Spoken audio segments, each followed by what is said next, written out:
Welcome back to my channel.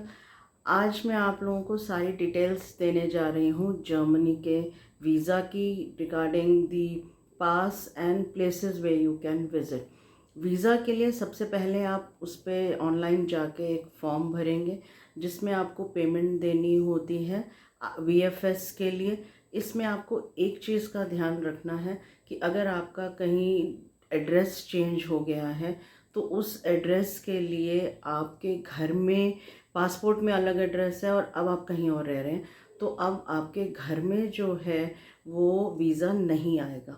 तो आपको उसके लिए सेल्फ जाके वीज़ा कलेक्शन करनी पड़ेगी। तो आप वो पेमेंट ना डालें, दैट इज़ ऑफ ₹525। उसको ना पे करें, उसमें ये डालें कि आप खुद से जो है जाके वीज़ा कलेक्ट करेंगे।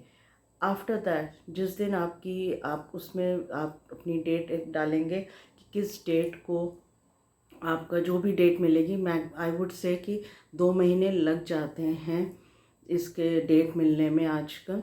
तो आप जब भी आपने प्लान करना हो उससे 2-2.5 महीने पहले का ही जो है आप वीज़ा एप्लीकेशन फॉर्म भरिए ताकि आपको डेट आराम से मिल जाए और आप जाके ट्रैवल कर सकें।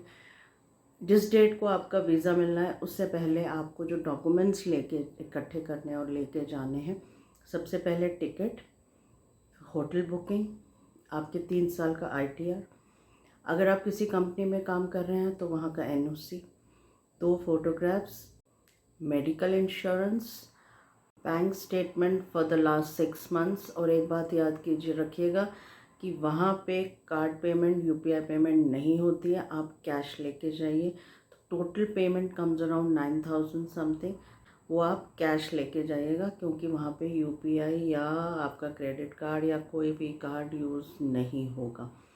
इसके बाद आप जो है जो फोटोग्राफ है that should be 45 mm into 35 mm।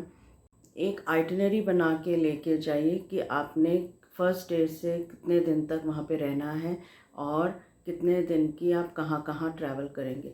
इसके लिए मैं आपको सजेशन दूंगी कि अगर आपको लॉन्ग पीरियड वीज़ा चाहिए तो अब आप अपनी आइटिनरी थोड़ी लंबी बनाइए।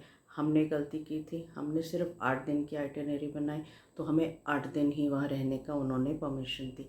आप अगर पूरा लंबा बना देंगे 10 से 15 दिन के तो आपको उतनी ही टाइम पीरियड मिलेगा वहाँ पे वीज़ा उतने टाइम पीरियड का मिल जाएगा।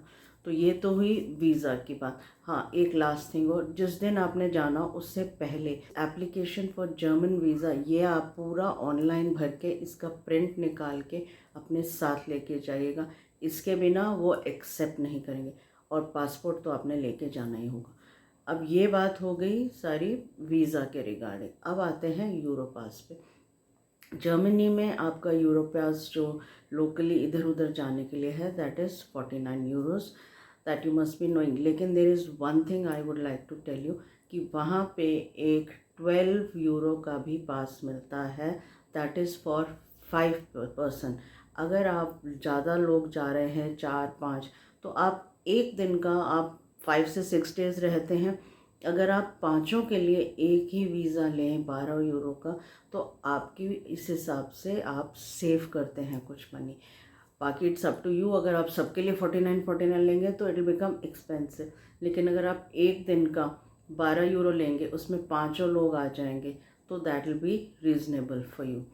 वहाँ से आप ट्रैवलिंग जो करेंगे कोशिश कीजिए कि आप ट्रेन, वहाँ पे जो बसेस चलती हैं, ट्राम चलती हैं, ये सब इसी में ही ट्रैवल कीजिए। गाड़ी इज़ वेरी एक्सपेंसिव और ये जो पास होगा ये इन तीनों चीज़ों में चलेगा। इसी तरीके से बर्लिन में भी जो है वो 6 यूरो का पास आता है जिसमें आप, ये तो है 1 डे का, एक होता है 24 आवर्स। सपोज़ आप आज 6 बजे पहुँचे, आप 1 डे का पास लेंगे, आप कहेंगे waste of money. But Berlin में आपका जो 6 यूरो का पास होगा वो पूरे 24 आवर्स का होगा। In that you can travel for 24 hours में आप इधर उधर जा सकते हैं। तो पास के इस हिसाब से तो आप ये देख लीजिए, अगर आपने इंटर स्टेट कहीं जाना है उसके लिए अलग पास मिलता है, आप वो ले सकते हैं पर पर्सन। और जितनी ज़्यादा कंट्रीज़ में जाना है तो आप वही पास लीजिएगा इंस्टेड की अलग अलग स्टेट की अलग अलग टिकट्स लेने की जगह। आप एक पूरा पास ले लीजिएगा यूरो पास, जो इंटरस्टेट का होता है उसको लेके आप ट्रैवल कर सकते हैं। अब आए वहाँ पे घूमना कहाँ कहाँ है।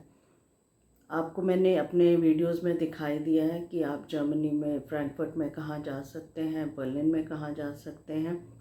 ये मेन जगह है। बर्लिन में बेटर यही होगा कि आप एक जिस होटल में ठहरें वहाँ से आप एक पूरा मैप ले लें मेट्रो का और उसको फॉलो करें। बहुत इजी है, आप इधर उधर आराम से जा सकते हैं।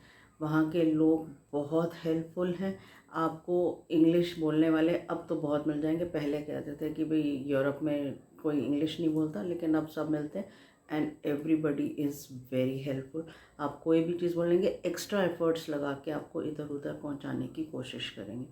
म्यूनिक में एक ही जगह हम गए थे, दैट वाज मैरीन प्लास। और जो जगह हैं जाने की हैं वहाँ पे आप जा सकते हैं, इंग्लिश गार्डन, ओलंपियन पार्क। और अगर आप नवंबर अक्टूबर में तो आप वहाँ के अक्टूबर फेस्ट को एंजॉय कर सकते हैं, that is free of cost. तो these are something which I wanted to tell you. और कुछ अगर आपको जानना है, कुछ जानकारी चाहिए तो आप मुझे पूछ सकते हैं, मैं आपको ज़रूर जवाब दूंगी। तो सीरीज़ पसंद आई है तो लाइक शेयर सब्सक्राइब ज़रूर कीजिए और अगले वीडियो के साथ जल्दी मिलते हैं। Till then take care, love you all, bye.